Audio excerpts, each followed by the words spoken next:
Hello viewers, welcome back to Abhi's Delight. இன்னைக்கு Abhi's Delightல 1 kg chocolate sponge cake recipe தான் பார்க்க போறோம். But இதெல்லாம் பார்க்கிறதுக்கு முன்னாடி நீங்க நம்ம சேனல் இன்னும் சப்ஸ்கிரைப் பண்ணலனா சப்ஸ்கிரைப் பண்ணிட்டு பாருங்க. அப்பதான் நான் போடுற எல்லா ரெசிபீஸையும் நீங்க பார்க்க முடியும். இப்போ chocolate sponge cakeக்கான dry ingredientsலாம் எடுத்து ஜலிச்சிக்கலாம். ஸோ 1 கப் எடுத்திருக்கேன். அது கூட நான் 1/4 கப் கொக்கோ பவுடர் ஆட் பண்ண போறேன். So first cocoa powder add பண்ணிக்கோங்க. 1/4 கப் கொக்கோ பவுடர்னா ஒரு 4 டீஸ்பூன் அளவுக்கு வரும், 2 டேபிள் ஸ்பூன் அளவுக்கு வரும். ஸோ நான் இப்போ டீஸ்பூனில் அளந்துட்டுருக்கேன். ஸோ 4 டீஸ்பூன் நான் இதில் ஆட் பண்ணிக்கிறேன். கொக்கோ பவுடரை அப்படியே ஒரு டப்பாலேருந்து அப்படியே மெஷர் பண்ணி எடுக்கக்கூடாது. இந்த மாதிரி டீஸ்பூன்லேயோ டேபிள் ஸ்பூன்லேயோ தான் மெஷர் பண்ணி போடணும். அப்போ தான் கரெக்டாக இருக்கும். ஸோ இப்போ இந்த 1/4 கப்பை இந்த 1 கப்பில் ஆட் பண்ணிக்கோங்க. இப்போ இது கூட ஒரு 3/4 கப் மைதா நம்ம சேர்த்துக்கலாம். 3/4 கப்புன்றது 6 டேபிள் ஸ்பூன் அளவுக்கு வரும். ஸோ இந்த மாதிரி எடுத்து போட்டு மெஷர் பண்ணி எடுத்துக்கோங்க. அப்படியே நம்ம போட்டு வச்சுருக்க மைதா டப்பாவில் விட்டு எடுக்கக்கூடாது. ஸோ இது ரெண்டும் சேர்த்த மாதிரி 1 கப் இருக்குது. இதை நம்ம கொட்டிக்கலாம். இது கூட 1 டீஸ்பூன் பேக்கிங் பவுடர் சேர்த்துக்கோங்க. 1/2 டீஸ்பூன் பேக்கிங் சோடா இதையும் சேர்த்து நல்லா மிக்ஸ் பண்ணுங்கள். இது நல்லா மிக்ஸ் பண்ணி விடுங்க. இந்த பேக்கிங் பவுடர் பேக்கிங் சோடா எதுவும் ஒரு சைடாக இருந்துடக்கூடாது. ஸோ இந்த மாதிரி ஜலிச்சு எடுத்ததுக்கப்புறமும் நல்லா கையில் மிக்ஸ் பண்ணி விட்டுருங்க. இந்த 1 டீஸ்பூன்லேயோ விஸ்கியோ வச்சு நல்லா மிக்ஸ் பண்ணி எடுத்துக்கோங்க.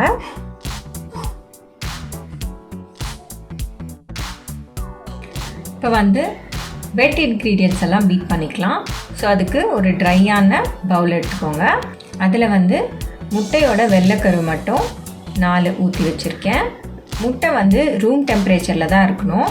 நீங்கள் ஃப்ரிட்ஜிலேருந்து எடுத்து உடனே நீங்கள் செஞ்சீங்கன்னா உங்கள் கேக் அவ்வளோ ஃப்ளஃபியாக வராது, எக்கும் ரைஸ் ஆகாது. ஸோ இதில் ஒரு பிஞ்ச் அளவுக்கு உப்பு சேர்த்துக்கோங்க.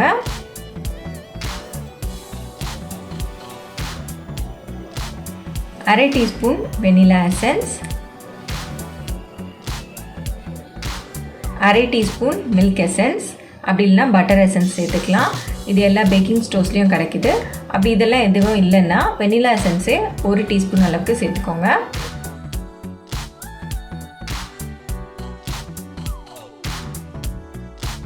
சாக்லேட் மிக்ஸ் நான் ஒரு 1/2 டீஸ்பூன் சேர்த்துக்கிறேன்.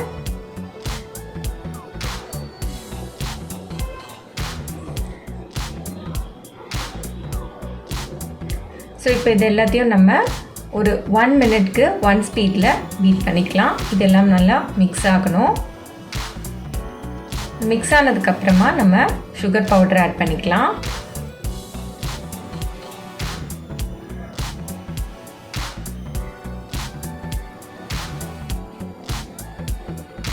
இப்போ இது நல்லா மிக்ஸ் ஆகிடுச்சு. இப்போ இது கூட 1 கப் அளவுக்கு நான் சர்க்கரை பொடிச்சு வச்சுருக்கேன். நீங்கள் எப்போவுமே சர்க்கரை பொடிச்ச சர்க்கரையை யூஸ் பண்ணுங்கள். அதில் 1/2 கப் மட்டும் நான் இப்போ ஆட் பண்ணிக்கிட்டேன். இப்போ ஸ்பீடை படிப்படியாக இன்க்ரீஸ் பண்ணி 4 ஸ்பீட் வரைக்கும் இதை பீட் பண்ணுங்கள். இது ஒரு 2 நிமிஷத்துலேருந்து 3 நிமிஷம் வரைக்கும் பீட் பண்ணுங்கள். இந்த எக் நல்லா ப்ளஃபியாக வரும், க்ரீமியாக பார்க்கும்போதே உங்களுக்கு தெரியும். ஸோ அந்தளவுக்கு இதை பீட் பண்ணுங்கள். நம்ம இந்த வெள்ளைக்கரு தனியாக எடுத்து பீட் பண்ணும் போது நல்லாவே ரிசல்ட் தெரியுது. சூப்பராக இருக்குது கேக்கு. ஸோ இந்த அளவுக்கு நல்லா பீட் ஆகி வரணும். வந்ததுக்கப்புறமா பீட்டரை ஆஃப் பண்ணிவிடுங்க. ஆஃப் பண்ணிவிட்டு நம்ம மஞ்சக்கரு எடுத்து வச்சுருக்கோம் இல்லைங்களா, அதை சேர்த்துக்கலாம். ஸோ இந்த 4 மஞ்சக்கருவும் நான் இப்போ ஆட் பண்ணிக்கிறேன். இது கூட பொடிச்சு வச்சுருக்கேன் இல்லைங்களா சர்க்கரை, அதை நம்ம பாதி தான் ஆட் பண்ணோம், மீதி பாதி இருக்குது. ஸோ அதையும் கொட்டி இப்போ நல்லா பீட் பண்ண ஆரம்பிங்க. திரும்பவும் 1 ஸ்பீட்லேருந்து நம்ம வரக்கூடாது. நம்ம 4 ஸ்பீடில் தான் ஆஃப் பண்ணோம். ஸோ 4லேருந்து 5 ஸ்பீடில் இது 3 மினிட்ஸ்க்கு பீட் பண்ணிக்கோங்க.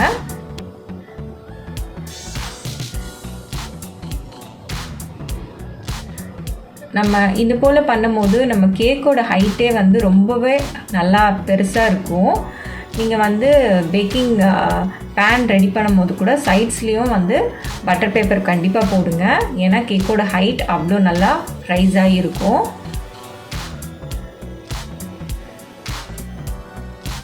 இப்போ நல்லா இதை பீட் பண்ணியாச்சு. இது நல்லா க்ரீமியாக நல்லா ப்ளஃபியாக வந்துடுச்சு. இப்போ இது கூட நம்ம வந்து எண்ணெய் சேர்க்க போகிறோம்.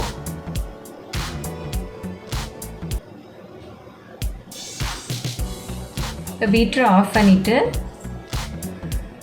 ஒரு 3 டேபிள் ஸ்பூன் அளவுக்கு மெல்ட் பண்ண பட்டர் அப்படி இல்லைன்னா ஆயில், சன்ஃப்ளவர் ஆயில் இதை சேர்த்து பீட் பண்ணிக்கோங்க. இப்போ வந்து 1 ஸ்பீடில் 30 செகண்ட்ஸ்க்கு பீட் பண்ணுங்கள் போதும். எண்ணெய் சேர்த்து ரொம்ப பீட் பண்ண வேண்டாம்.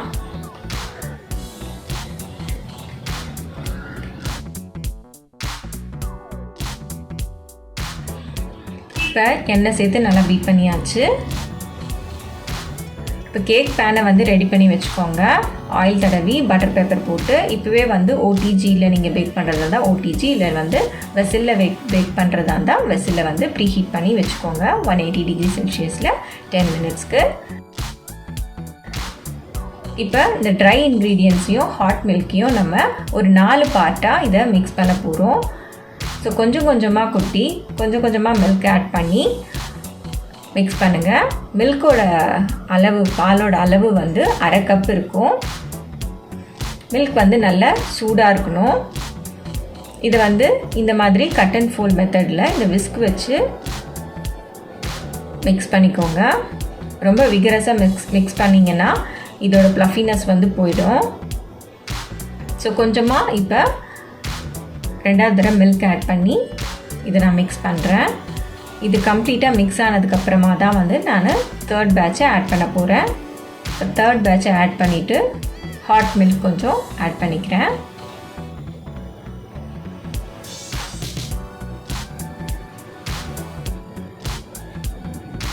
ஒரு பேட்ச் வந்து மிக்ஸ் ஆகிறதுக்கு முன்னாடியே வந்து அடுத்த பேட்சை போடக்கூடாது. ஸோ நீங்கள் பார்க்கும்போதே தெரியும் இந்த மாவு எவ்வளோ ப்ளஃபியாக சூப்பராக இருக்குது பாருங்கள். இதே போல் கொஞ்சம் கொஞ்சமாக மிக்ஸ் பண்ணி எடுத்துக்கோங்க. இப்போ 4 பேட்சும் நான் ஆட் பண்ணி மிக்ஸ் பண்ணி வச்சுட்டேன்.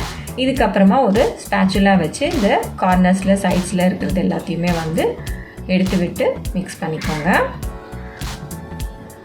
ஸோ இது இப்போ ரெடி ஆகிடுச்சு. இப்போ நம்ம இதை வந்து பேக்கிங் பேனில் ஊற்றி பேக் பண்ண வேண்டியது தான். ஸோ நம்ம முன்னாடியே சொன்ன மாதிரி ப்ரீ ஹீட் பண்ண ஓடிஜியோ இல்லை ப்ரீ ஹீட் பண்ண வெசலோ ரெடியாக இருக்கும். இப்போ 8 இன்ச் பேக்கிங் பேனில் நான் ஊற்றுறேன். மேலே கண்டிப்பாக வந்து நீங்கள் இந்த பட்டர் பேப்பர் சுற்றிலும் போடுங்க. கண்டிப்பாக இது நல்லா ரைஸ் ஆகி வரும். ஸோ இதை வந்து நல்லா ஏர் பபிள்ஸ்லாம் எடுத்து விட்டுட்டு டேப் பண்ணிவிட்டு இதை பேக் பண்ணி எடுத்துக்கலாம்.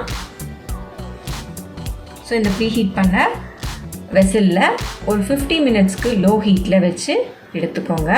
நீங்கள் பேக் பண்ணி எடுத்திங்கன்னா இது வந்து சூப்பராக இந்த கேக் வந்து ரெடி ஆகிடும்.